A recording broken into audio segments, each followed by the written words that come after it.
Hey collective, re-recording this one because I did a big boo-boo yesterday. Lesson for sin. Don't start thinking about a read that you did last week while doing another read because ADHD brain will get stuck on it.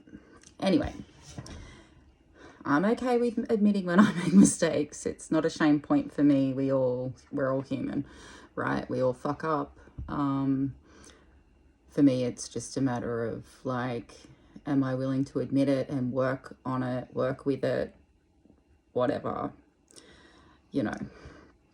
All right, so 2 cards came out.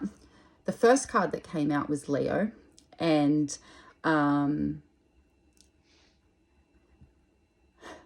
okay, so Leo obviously has a big, we'll look at the imagery first, has the lion on it, like the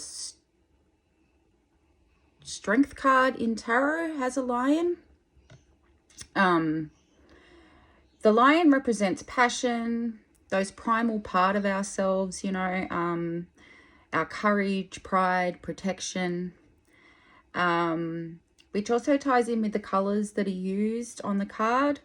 So the oranges represent pride and courage, ambition and enthusiasm, energy.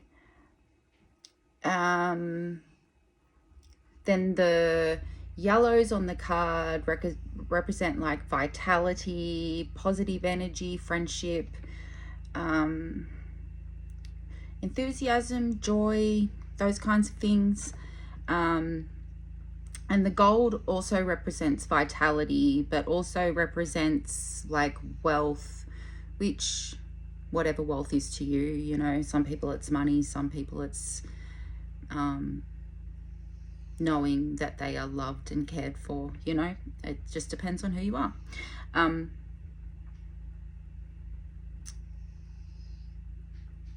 But also, yeah, courage and confidence and things like that.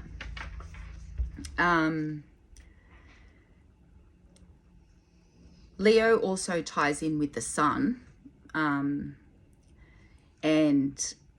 the sun is obviously fire energy, and fire energy is, you know, stuff that's creative, it's passionate, it's action oriented, it's ideas, putting ideas into action, it's passion behind things, and you know, and then the 5 that represents the card ties in with balance and universal harmony, transformation, really like betterment for all type energy.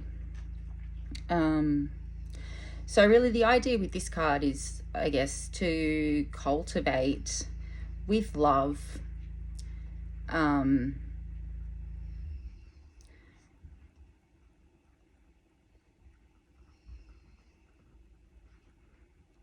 start putting that energy and passion behind things that matter, that are going to create betterment for all. Be honest about things rather than modest. Like, I think we're past the stage of modesty. We just need truth and honesty. You know, there's been too much bullshit we've had to swallow. It's time people just started being honest. Yeah. Start connecting things that creatively inspire you, you know, that bring out that drive in you, that create a sense of joy when you do it. Try and integrate that with your feelings, with facts. Add that to your tool belt of ways to work within this progressive space of transformation in at a collectively, like, global level, but also at an interpersonal level, you know, because I mean, not sure how many of you have experienced narcissistic abuse, but when you have lived with it, experiencing being abused by someone who is narcissistic, it's not too hard to then zoom out and look at society and see, okay, well, what's happening at a systemic level is actually what I experienced at an interpersonal level. So it's really good to keep those things in check.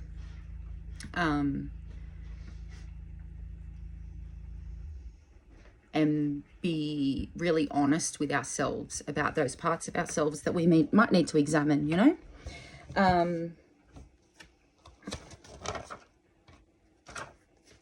But yeah, this card's also asking us to be a teacher. Share what you know. Share the information that you know. Share parts of what you are and who you are. Don't be afraid of those parts of you that have once or still do carry shame. There's great teachers in those parts of you. Don't be afraid to share where you've been. We all have a past. Some of us have been judged heavily for our pasts, and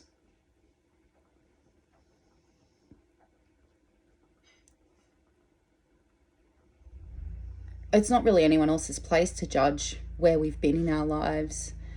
I think what matters is what we do with those lessons.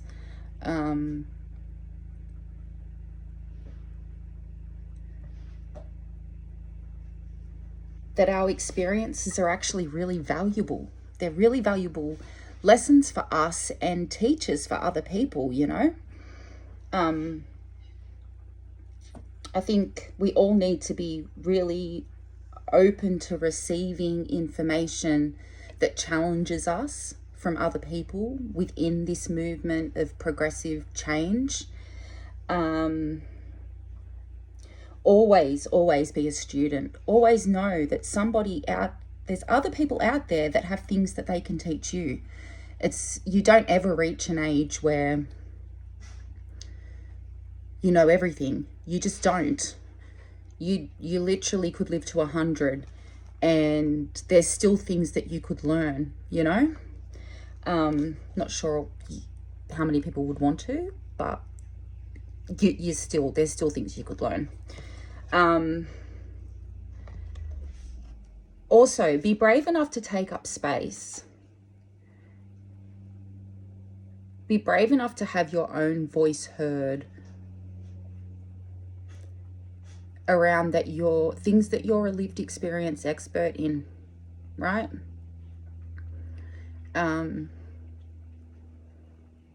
Capitalism has showed us anyone can really go to university and get a degree, but their experience as a worker outside coming in is not the same as living it, right? So also be wise enough to know when it's time for you to take a back seat and put someone else in center stage or other people in center stage. That your voice isn't needed in every space, and sometimes your job in some spaces is to elevate other people's voices.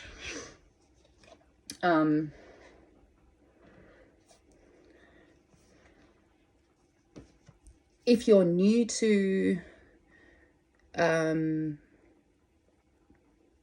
transformative justice on a global scale, the best advice I can give you is read, listen, watch, learn from the people who are directly impacted by oppressive structures. You are not going to get knowledge like that from university textbooks, lived experience is invaluable. It's invaluable. And be prepared. Share that information with your people that follow you on social media. We all start somewhere. We all started with people that we went to school with on our social media. We all did. We don't all still have people that we went to school with on our social media. This is a reality of bringing truth out that people just aren't ready to swallow, right? But sometimes our job is to be that little gritty piece of sand that gets inside the oyster and aggravates the fuck out of the oyster to create change. Beautiful change. Okay. Then we have the Gemini card. And the Gemini card, obviously the imagery on the Gemini card is two bees doing their thing at two flowers, which I think are marigolds, so I'm running with marigolds. Firstly, bees represent innovation, creativity. They represent community. They represent love. The marigolds, which coincidentally have links to the sun, which has links to Leo,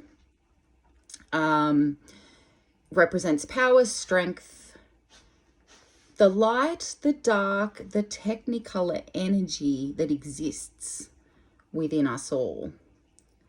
For me, it makes me think of how we all have the capacity to transmute the energies of dark into something everybody can learn from, right? The 3 represents communication, optimism, self-expression, curiosity, creativity, and Gemini is an air sign. An air sign represents thinking, ideas, planning actions, communicating, decision making, asserting power at certain levels. Could be personal power, depending on the context. But the blue background, yeah, sorry about that. I ran out of phone storage.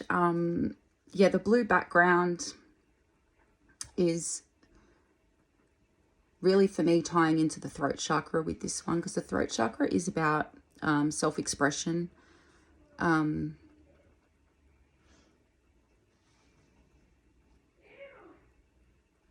communication, speaking your truth, those kinds of things.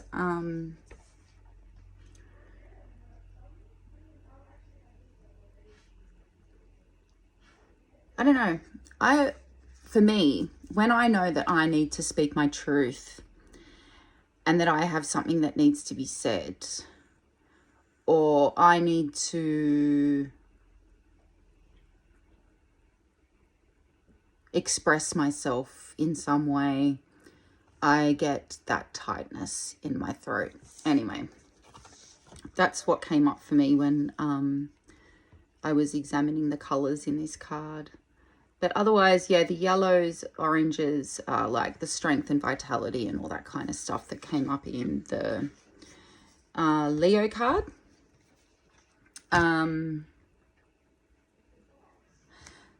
Gemini's planetary ruler is Mercury, and Mercury is currently in the post-shadow period of the retrograde. And Mercury happens to be the messenger planet. So that's really tying in with the message from the Leo card in the sharing of ideas and things like that, being creative, whatnot. Gemini is kind of asking you to be a messenger with those ideas, you know.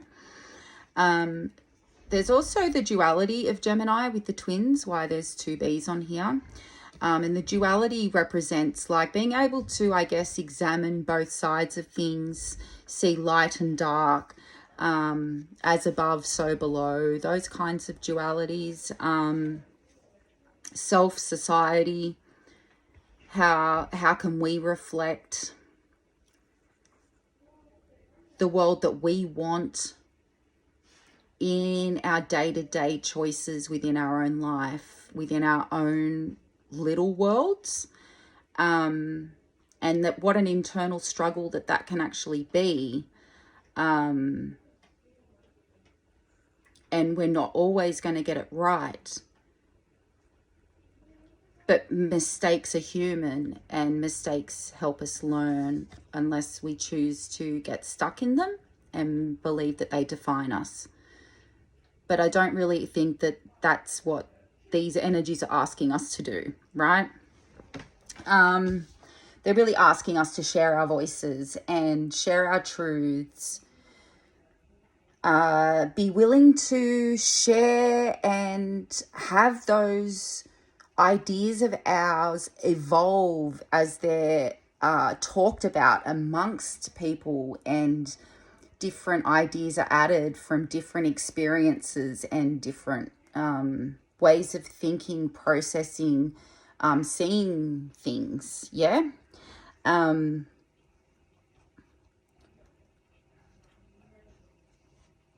But yeah, that to always, like, I guess, be aware of what the end goal is as well, but to also remember the bits in between that need work, right? So we can all have this really ideal idea of what we want this world to be. But if we ourselves are going to be taking old world energy into that, is that conducive to sustaining what we want to create? Yeah. That we never need to stop asking why either. That never stop interrogating and questioning when something does not add up, when something does not make sense, when that nagging, there's a nagging that comes in here and up here. Have a look at them, see where they're coming from, ask why are they happening. When you see them happening out there, you know, why is that happening? Like, why? And really interrogate that. Be ready to make changes when you do interrogate it and find answers that may challenge you. So always be curious. Always be curious. Always be ready to be open to other people's perspectives and being curious about them.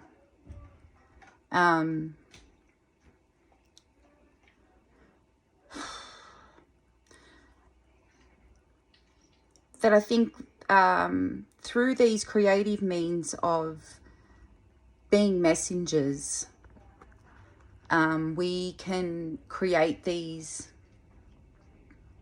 webs of connection that spread far and wide, where seeds can get planted far and wide. Seeds we may never ever see grow into fruit, but we have the knowledge that they've been planted and they are growing.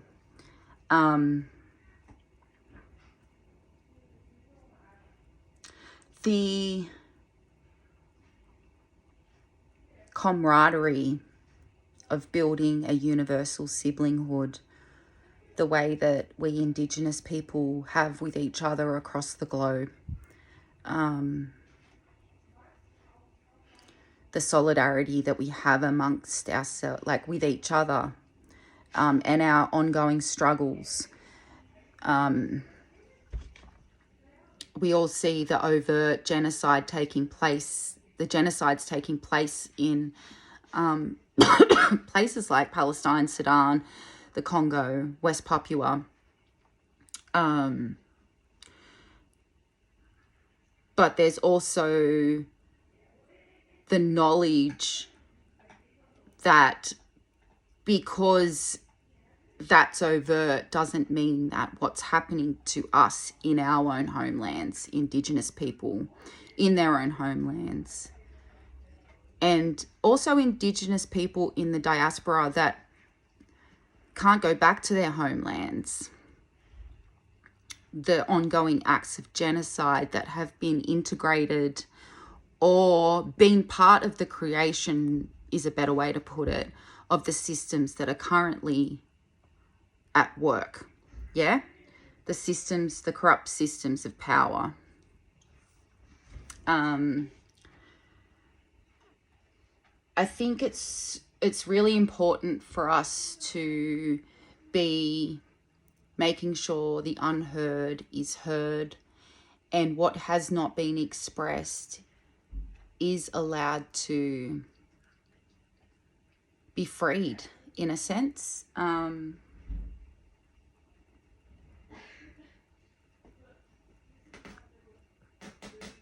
I think there's so much valuable knowledge within inside people that just don't have the confidence yet to release it, to free it, to get it out there, you know?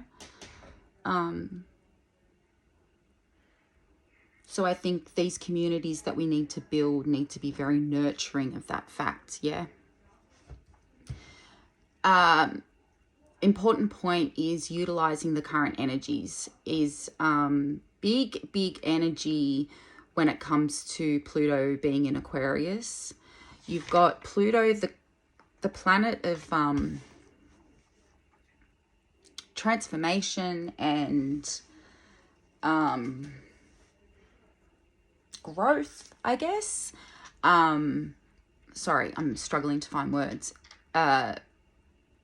Stationing in the zodiac sign that's known to be a bit of a rebel, really pushing the boundaries of what is, really, I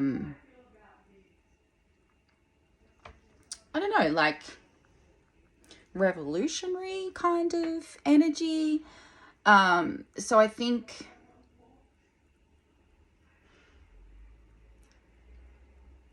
utilize those energies. I know a lot of people dismiss planetary energy, but it exists. Everything is energy. Everything.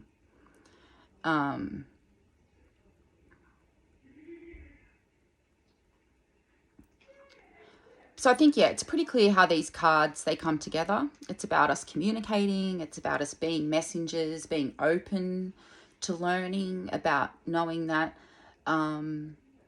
while we can be teachers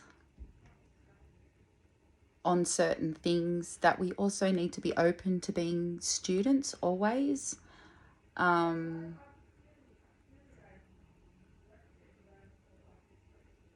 Switching from single idea perspectives to multi-layered, multi-worked, many hands creating it type ideas and perspectives. I think that taking the whole picture, taking the big picture, but that we can all start practicing at an interpersonal level so that there's truth in the way that we bring that information to the world. Like, we're not just saying, hey, do this, but I don't practice it, but we're practicing it at the same time.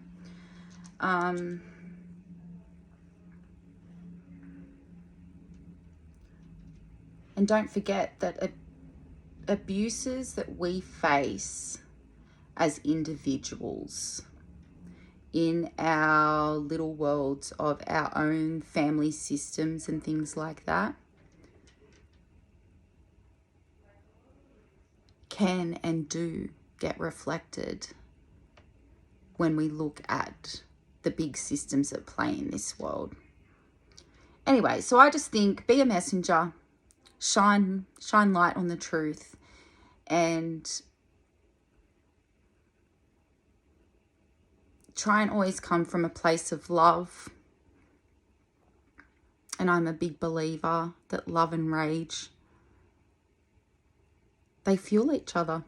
And I think rage is a beautiful thing for any of us to be able to utilize to bring about systemic change. Anyway, thanks for hanging with me today. Sorry about the stuff up in the video yesterday and the fact that I needed to redo it. This is much longer today than yesterday's, and I have to stitch 2 videos together, so I have to work out how to do that as well. But stay solid, stay sovereign. Don't forget, land back and free Palestine.